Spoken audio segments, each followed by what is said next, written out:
I run Celtic Quest Coasteering. We provide a unique adventure activity on the Pembrokeshire coast. It's basically everything your mum and dad said don't do at the beach. So cliff jumping, rock hopping, wave dodging, body surfing, exploring caves, all that kind of stuff. We've tried to target the market of, we call it the nervous masses, so it's literally everyone can coasteer.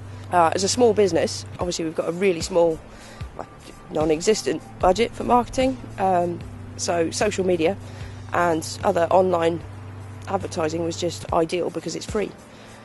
So in 2011 we did a marketing campaign that focused with Facebook, YouTube, TripAdvisor, Twitter, and it was all about just getting our visual stuff out there. So there's loads of photos and videos and things, and the difference has just been incredible. We've had clients that have interacted obviously with us as a business, but they also interact with the personalities of the guides.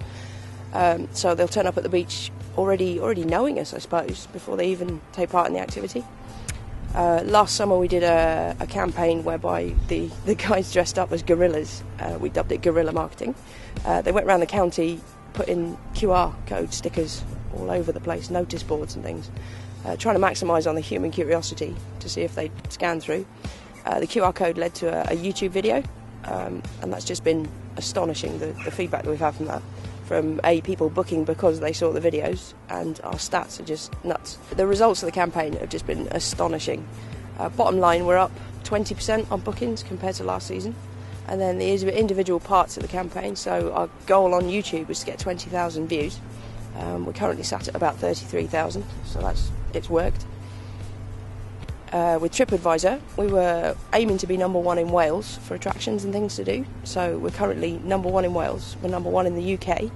So we're ranking above Alton Towers, Thorpe Park, Legoland, and we're also #3 in Europe.